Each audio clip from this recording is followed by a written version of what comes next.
Dear parents, so നമുക്കറിയാം നമ്മുടെ JEE first phase exam കഴിഞ്ഞു, റിസൾട്ട് വന്നു. ഈ ഒരു അവസരത്തിൽ ഞങ്ങൾ നിങ്ങളെ കാണുന്നതിന് അതിൻ്റെതായ ഒരു റീസൺ ഉണ്ട്. സോ നമുക്ക് ഇത്തവണ നല്ല അടിപൊളി റിസൾട്ടാണ് നമ്മുടെ കുട്ടികൾ പുറത്ത് കൊണ്ടുവന്നത്. അടിപൊളിയായിട്ട് നമ്മുടെ JEE ഫസ്റ്റ് ഫേസിൽ കുറേ കുട്ടികൾ, വളരെയധികം കുട്ടികൾ നല്ല രീതിയിൽ പെർഫോം ചെയ്തിട്ടുണ്ട്. പക്ഷെ അതുപോലെ തന്നെ കുറച്ച് കുട്ടികളെങ്കിലും നമ്മളെ വിചാരിച്ച അത്ര പെർഫോം ചെയ്യാത്ത പോലെ നമുക്ക് തോന്നാം. അതായത് കുറച്ച് കുട്ടികളെങ്കിലും നമ്മളുടെ എക്സ്പെക്റ്റേഷൻ്റെ അത്രയും എത്തിയില്ല എന്നൊരു തോന്നൽ നമുക്കുണ്ടാവും. അപ്പോൾ നമുക്ക് സ്വാഭാവികമായിട്ട് തോന്നുന്നൊരു കാര്യമാണ്, ചിലപ്പം നമ്മൾ വിചാരിച്ച അത്ര എത്താൻ പറ്റാത്ത കുട്ടികളുടെ പ്രിപ്പറേഷൻ കുറവുകൊണ്ടാണ് എന്ന് നിങ്ങൾക്ക് തോന്നാം. പക്ഷേ അതിനോട് പൂർണ്ണമായി യോജിക്കാൻ ഞങ്ങൾക്കാവില്ല. അതിന് കാരണം എന്ന് വെച്ച് കഴിഞ്ഞാൽ, ഇപ്പോൾ ചില ദിവസങ്ങളിലെ ചില ഷിഫ്റ്റുകളിൽ വെറും 150 മാർക്ക് കിട്ടിയപ്പോൾ തന്നെ 99% കിട്ടിയ കുട്ടികളുണ്ട്. അതുപോലെ തന്നെ വേറെ ചില ദിവസങ്ങളിലെ ഷിഫ്റ്റുകളിലുള്ള എക്സാമിൽ 220 മാർക്ക് കിട്ടിയിട്ട് പോലും ഒരു 99% എത്താൻ പറ്റാത്ത കുട്ടികളുണ്ട്.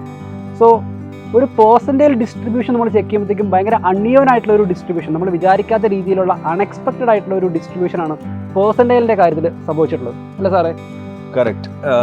ഈ ഒരു പെർട്ടിക്കുലർ റീസൺ കാരണം തന്നെ ഇപ്പോൾ കുറേ സ്റ്റുഡൻസ് നമ്മളെ മെസ്സേജ് ചെയ്ത് പറയുന്നുണ്ട്. അതുകൊണ്ടാണ് ഞങ്ങൾ ബേസിക്കലി ഇത് അഡ്രസ്സ് ചെയ്യുന്നത്. പേരൻസ് ഇത് ഡെഫിനറ്റ്ലി കേൾക്കണം.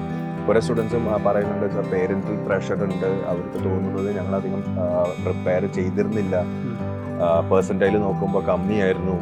പക്ഷേ ഡിയർ പേരൻസ്, ഞങ്ങൾക്ക് പറയാനുള്ള ഒരു കാര്യം എന്താണെന്ന് വെച്ച് കഴിഞ്ഞാൽ, ഇപ്പോൾ സാറ് പറഞ്ഞ പോലെ തന്നെ ഈ ഒരു അൺഈവൻ ഡിസ്ട്രിബ്യൂഷൻ ഉണ്ട്.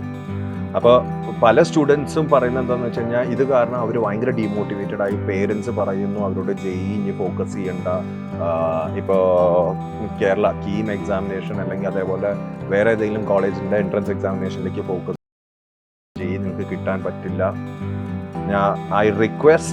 we request to all the dear parents that ഇത് ഒരിക്കലും ചെയ്യരുത്. കാരണം ഇപ്പോൾ അവരുടെ current focus should be in JEE. Current focus should be to get into India's best college IIT. ഈ പറഞ്ഞ കീമും അല്ലെങ്കിൽ വേറെ എഞ്ചിനീയറിംഗ് എൻട്രൻസ് എക്സാമിനേഷൻസ് ഒക്കെ കൊടുക്കാം. അത് ഒരിക്കലും സെക്കൻഡറി ആണെന്ന്, ഇപ്പം എന്തായാലും സെക്കൻഡറി ആണ്. ഞങ്ങൾ ഒരിക്കലും പറയുന്നില്ല അത് കൊടുക്കണ്ട എന്ന് പറയുന്നില്ല, അത് കൊടുക്കാം. പക്ഷെ ഇപ്പം കറന്റ്ലി അവർ ഫോക്കസ് ചെയ്യുന്നത് JEEയുടെ സെക്കൻഡ് ഷിഫ്റ്റിലാണ്, അല്ലേ? അതെ, നമ്മുടെ കുട്ടികൾ ശരിക്കും പറഞ്ഞാൽ 2 വർഷത്തോളോ അല്ലെങ്കിൽ അതിന് മുകളിലോ ഡ്രീമായിട്ട് കൊണ്ടുവരുന്ന ഒരു കാര്യമാണ് ഒരു IIT അല്ലെങ്കിൽ NIT അഡ്മിഷൻ എന്ന് പറയുന്നത്. അപ്പോൾ നമുക്ക് ഒരറ്റംപ്റ്റ് കൂടി ഇനി ബാക്കിയുണ്ട്.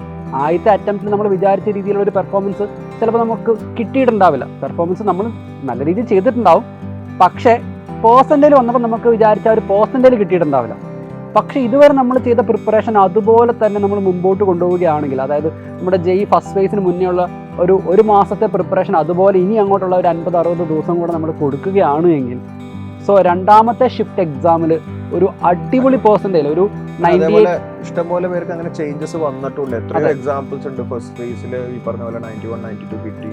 സെക്കൻഡ് ഫേസിൽ ഡ്രാസ്റ്റിക് ചേഞ്ച് 91-92 പോട്ടെ, അതിനും കീഴെയുള്ള 66% ഉണ്ടായിരുന്ന കുട്ടികൾക്ക് തന്നെ രണ്ടാമത്തെ ഫേസിൽ വന്നപ്പോഴത്തേക്കും 99% കുട്ടികൾ തന്നെയുണ്ട്. എക്സ്ട്രീം ഡ്രാസ്റ്റിക് ചേഞ്ചസ് വന്ന പിള്ളേരുണ്ട്. അപ്പൊ ഇവർക്കൊക്കെ ബേസിക്കലി വേണ്ടത് ഈ ഒരു first phase to second phase ഗ്യാപ്പിൽ ഏറ്റവും അനിവാര്യമായിട്ട് വേണ്ടത് അവർക്കൊരു പീസ്ഫുൾ അറ്റ്മോസ്ഫിയർ ടു ലേൺ, ഒരു പ്രഷർ ഇല്ലാത്തൊരു സിറ്റുവേഷൻ. ഇത്രയും നാളെ നിങ്ങൾ പേരൻസ് എങ്ങനെയാണ് അവർ സപ്പോർട്ട് ചെയ്തത്, ഇനിയും നിങ്ങൾ അത് തുടരണം. അത് സത്യം പറഞ്ഞു കഴിഞ്ഞാൽ അവരുടെ കംപ്ലീറ്റ് സെറ്റ് ഓഫ് എക്സാമിനേഷൻസ് കഴിയുന്നവരെ നിങ്ങൾ അതേ ആറ്റിറ്റ്യൂഡ് തന്നെ മെയിൻറ്റെയിൻ ചെയ്യണമെന്നാണ് ഞങ്ങളുടെ റിക്വസ്റ്റ്. ഒരിക്കലും പറയരുത് അയ്യോ ഇതിൽ കുറഞ്ഞു പോയി ഇനി നീ അതിലേക്ക് ഫോക്കസ് ചെയ്യുന്നു. ഒരിക്കലും അതായിരിക്കും ഏറ്റവും ഡീമോട്ടിവേറ്റിംഗ് ആയിട്ട് അവർക്ക് തോന്നുന്നത്. നിങ്ങൾ അച്ഛനും അമ്മയും അങ്ങനെ പറഞ്ഞു കഴിഞ്ഞാൽ, അല്ലേ സാർ? അതെ. ഇപ്പോൾ വേറൊരു കാര്യം എന്താണെന്ന് വെച്ച് കഴിഞ്ഞാൽ, ഇപ്പോൾ ഫസ്റ്റ് ഫേസിൽ എക്സാമിന് വന്ന എല്ലാ ക്വസ്റ്റ്യൻസും നമ്മൾ ഓൾറെഡി അനലൈസ് ചെയ്തിട്ടുണ്ട്. ഇത്രയും ക്വസ്റ്റ്യൻസ് അനലൈസ് ചെയ്തപ്പം ഏത് രീതിയിലായിരിക്കും നമ്മൾ ഫേസ് 2 വരിക എന്നുള്ളത് നമുക്ക് ഈസി ആയിട്ട് ഇപ്പോൾ പ്രെഡിക്റ്റ് ചെയ്യാൻ പറ്റും. ഫസ്റ്റ് ഫേസിൽ നമ്മൾ പ്രെഡിക്റ്റ് ചെയ്ത് അതേ രീതിയിൽ തന്നെ ക്വസ്റ്റ്യൻസ് വന്നിട്ടുള്ളൂ, വേറൊരു മാറ്റവും വന്നിട്ടില്ല. പക്ഷേ ചില കാര്യങ്ങളിൽ നമ്മൾ വിചാരിക്കാത്ത രീതിയിൽ കാര്യങ്ങൾ വന്നിട്ടുണ്ട്. പക്ഷേ ഫേസ് 2 കുറച്ചും കൂടെ ക്ലിയർ പിക്ചർ നമ്മുടെ കയ്യിലുണ്ട്. അപ്പോൾ നമ്മൾ സ്റ്റുഡൻസിന് പഠിക്കാൻ ആവശ്യമായ ഒരു പ്രോപ്പർ സ്ട്രക്ചേർഡ് പ്ലാൻ തന്നെയാണ് നമ്മളുടെ ടീച്ചേഴ്സ് സ്റ്റുഡൻസിന് വേണ്ടി ഒരുക്കുന്നത്. അപ്പോൾ അതേ സമയത്ത് വീട്ടിൽ നിന്നുള്ള പ്രഷർ കുറവാണ് എങ്കിൽ definitely that is going to help the students. അതായത് ഈ പറഞ്ഞ പോലെ അവരും കുറെ കാര്യങ്ങൾ ഈ ഒരു ഫേസിൽ നിന്ന് പഠിച്ചു. അതായത് ഓക്കെ, ഇങ്ങനെയൊന്നും ആയിരിക്കില്ല, നമുക്ക് അൺഎക്സ്പെക്റ്റഡ് ആയിട്ട് കുറെ കാര്യങ്ങൾ സംഭവിക്കാം എന്നുള്ളത് സ്റ്റുഡൻസും പഠിച്ചു കഴിഞ്ഞു. So they will take this experience forward. അടുത്ത ഫേസിലേക്ക് അവർ ഈ എക്സ്പീരിയൻസും കൊണ്ടിട്ടായിരിക്കും, അത് മുന്നിൽ കണ്ടുകൊണ്ടായിരിക്കും അവർ പ്രിപ്പയർ ചെയ്യുന്നത്. സോ ഡെഫിനറ്റ്ലി ഒരു ബെറ്റർ പേഴ്സൻറ്റൈലിന് നല്ലൊരു ചാൻസ് ഉണ്ട്. അപ്പൊ അത് ഈ ഒരു പ്രഷർ കാരണം, പാരന്റൽ പ്രഷർ കാരണം അതൊരിക്കലും നഷ്ടപ്പെട്ടു പോകാൻ പാടില്ല. അതെ. ഓക്കെ, അത് എല്ലാ സ്റ്റുഡൻറ്റിനും ആ ഒരു ചാൻസ് ഉണ്ട്.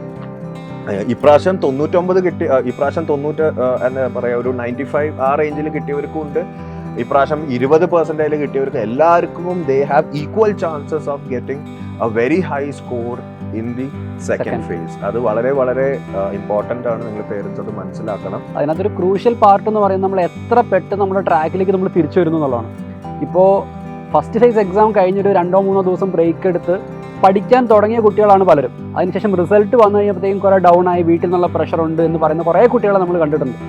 അപ്പോൾ നമ്മുടെ കുട്ടികൾ എത്ര പെട്ടെന്ന് നമ്മുടെ ട്രാക്കിലേക്ക് തിരിച്ചു വരുന്നു, എത്ര പെട്ടെന്ന് നമ്മൾ ആദ്യം ഉണ്ടായിരുന്ന അതേ എനർജിയിലും അതേ പേസിലും പ്രിപ്പയർ ചെയ്യാൻ തുടങ്ങുന്നു, അതായിരിക്കും ശരിക്കും പറഞ്ഞാൽ നമ്മുടെ സെക്കൻഡ് ഫേസിലെ റിസൾട്ടിനെ ഏറ്റവും കൂടുതൽ ഇൻഫ്ലുവൻസ് ചെയ്യാൻ പോകുന്നു. അപ്പോൾ അതിൽ ഞങ്ങളുടെ ടീച്ചേഴ്സിൻ്റെ സൈഡിൽ നിന്നുള്ള എല്ലാവിധ സപ്പോർട്ടും നമ്മൾ ഓൾറെഡി ഒരുക്കി കഴിഞ്ഞു. സ്ട്രക്ചർ ആയിട്ടുള്ള പ്ലാനുകളും ക്വസ്റ്റ്യൻ പേപ്പർ ഡിസ്കഷൻസും, അതായത് 2024 JEE ഫേസ് 1 എല്ലാ ക്വസ്റ്റ്യൻസും നമ്മൾ അനലൈസ് ചെയ്ത് അതിൻ്റെ കംപ്ലീറ്റ് സൊല്യൂഷൻ നമുക്ക് കുട്ടികൾക്ക് അവൈലബിൾ ആക്കുന്നുണ്ട്. സോ എല്ലാ രീതിയിലുള്ള പ്ലാനുകളും നമ്മൾ റെഡി ആക്കിയിട്ടുണ്ട്. ഇനി നമുക്ക് ആകെ വേണ്ടത്, പിന്നെ പറയാനുള്ള ഒരു കാര്യം എന്താണെന്ന് വെച്ച് കഴിഞ്ഞാൽ, ഇപ്പൊ ഒരു 5 years 6 years down the line തിരിഞ്ഞു നോക്കുമ്പോൾ ഒരിക്കലും റിഗ്രറ്റ് വരാൻ പാടില്ല. അയ്യോ, എൻ്റെ മോനോ എൻ്റെ മോളോ അന്ന് സെക്കൻഡ് ഫേസിനും കൂടി പ്രിപ്പയർ ചെയ്തിരുന്നെങ്കിൽ. ഓക്കെ, ഇപ്പൊ അവരിപ്പോ നിങ്ങൾ പറഞ്ഞിട്ട് കീമിലേക്ക് ഫോക്കസ് ചെയ്തു, അല്ലെങ്കിൽ വേറെ എന്തെങ്കിലും എൻട്രൻസ് എക്സാമിനെങ്കിലും ഫോക്കസ് ചെയ്തു, let's say that they cracked it. അവരത് ക്രാക്ക് ചെയ്ത് നല്ല ഒരു കോളേജിൽ എത്തി എന്ന് വിചാരിക്കാം, കേരളയിലുള്ള ഒരു കോളേജിലെത്തി. ഇതൊരു 6-7 കൊല്ലം കഴിഞ്ഞിട്ട് നമ്മൾ തിരിഞ്ഞു നോക്കുമ്പോൾ കൂടെയുള്ളവരൊക്കെ ചിലപ്പോൾ അതിലും നല്ലൊരു കോളേജിൽ പഠിക്കുകയാണ്. ആ സമയത്ത് നമുക്ക് റിഗ്രറ്റ് വരാൻ പാടില്ല. സോ കിട്ടിയ ദൈവം തന്ന ഈ 2ാമത്തെ ഓപ്പർച്യൂണിറ്റിയും കംപ്ലീറ്റ് ആയിട്ട് യൂട്ടിലൈസ് ചെയ്യാനായിട്ട് അവരെ അലൗ ചെയ്യണം, അവരെ സപ്പോർട്ട് ചെയ്യണം എന്നാണ് നമ്മുടെ ഒരു റിക്വസ്റ്റ് ഉള്ളത്. അതുപോലെ തന്നെ നമ്മളിപ്പോൾ JEEന്റെ സെക്കൻഡ് ഫേസിന് പ്രിപ്പയർ ചെയ്യുമ്പോൾ ആ ഒരു പ്രിപ്പറേഷൻ എന്ന് പറയുന്നത് ബാക്കിയുള്ള എല്ലാ എക്സാമിനെയും സപ്പോർട്ട് ചെയ്യും. അതിനുവേണ്ടി ഒരു സെപ്പറേറ്റ് പ്രിപ്പറേഷൻ്റെ ആവശ്യമില്ല. നമ്മൾ ഈ പ്രിപ്പറേഷൻ തന്നെ മതി ബാക്കിയുള്ള എക്സാമുകൾക്കും. സോ ഇതിനൊരു അഡീഷണൽ പ്രിപ്പറേഷൻ ഉള്ള രീതിയിൽ വേണ്ട, കുറച്ചധികം എക്സ്ട്രാ ക്വസ്റ്റ്യൻ പ്രാക്ടീസ് മാത്രമാണ് ചോദിക്കുന്നുണ്ട്. സാറ് ഇപ്പൊ ബിറ്റ്സിന്റെ പ്രിപ്പറേഷൻ തുടങ്ങിക്കോട്ടെ. ഞാൻ പറയും, ഇപ്പൊ ഞാൻ അവിടെ നിന്ന് ഗ്രാജുവേറ്റ് ആയതാണ്, ഞാൻ പറയും ഒരിക്കലും അതിന്റെ ഒരു ടൈം ഇപ്പൊ കംപ്ലീറ്റ്ലി ഫോക്കസ് ചെയ്ത് ബിറ്റ്സിലേക്ക് എത്താൻ, ആസ് എൻ ബിറ്റ്സാറ്റ് എഴുതാനുള്ള ഒരു പ്രിപ്പറേഷനിലേക്ക് പോകേണ്ട ആവശ്യമേ ഇല്ല. ഇപ്പൊ കറന്റ്ലി നിങ്ങൾ ഫോക്കസ് ചെയ്യേണ്ടത് JEE മെയിൻ സെക്കൻഡ് ഫേസ് തന്നെയാണ്. കാര്യം ഈ ബിറ്റ്സിലും ചോദിക്കാൻ പോകുന്ന ക്വസ്റ്റ്യൻസ് സെയിം സിലബസ് തന്നെയാണ്. നിങ്ങൾ ആകെ ഒറ്റ കാര്യം ഇപ്പൊ ഇവിടെ ഞാൻ പറയുകയാണ്, പേരൻസിനോടും അഡ്രസ് ചെയ്യുകയാണ്. ഇപ്പൊ നിങ്ങൾ ആദ്യം മനസ്സിലാക്കേണ്ടത് ബിറ്റ്സാറ്റും JEE തമ്മിൽ വലിയൊരു ഡിഫറൻസ് ഉണ്ട്. Difficulty level of BITSAT questions വളരെ കുറവാണ് JEE വെച്ച് നോക്കും. വളരെ കുറവെന്ന് വെച്ചാൽ ഓൾമോസ്റ്റ് ഇപ്പൊ JEE മെയിൻ സ്റ്റാൻഡേർഡിലെ തൊട്ട് താഴ്ത്താണ്, പക്ഷെ നമ്പർ ഓഫ് ക്വസ്റ്റ്യൻസ് കൂടുതലാണ്.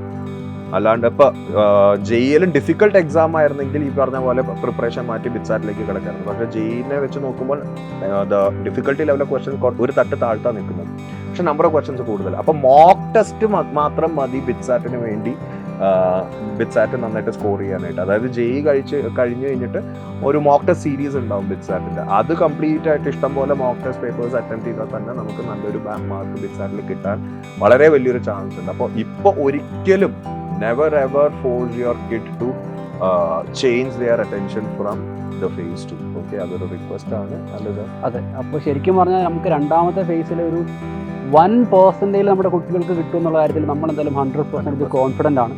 അതേ കോൺഫിഡൻസ് പാരൻസായി നിങ്ങൾക്ക് ഉണ്ടാവണം. സോ എന്തായാലും നമ്മുടെ കുട്ടികളെ നമ്മൾ മാക്സിമം സപ്പോർട്ട് ചെയ്യാം. അവർക്ക് വേണ്ട ഒരു പെർസെൻറ്റേജ്, അവരുടെ ഡ്രീം ആയിട്ടുള്ള NIT IIT അവരെന്തായാലും അച്ചീവ് ചെയ്യുന്നതിന് നമുക്ക് പ്രതീക്ഷിക്കാം. എന്തായാലും അച്ചീവ് ചെയ്ത് തന്നെ ചെയ്യും. So let's hope for the best. നിങ്ങളും പോസിറ്റീവ് ആയിട്ടിരിക്കുക. നമ്മളെല്ലാവരും ഉണ്ട് സ്റ്റുഡൻസിൻ്റെ ഒപ്പം. We are all there till the end. Okay, so thank you parents. All the best. All the best.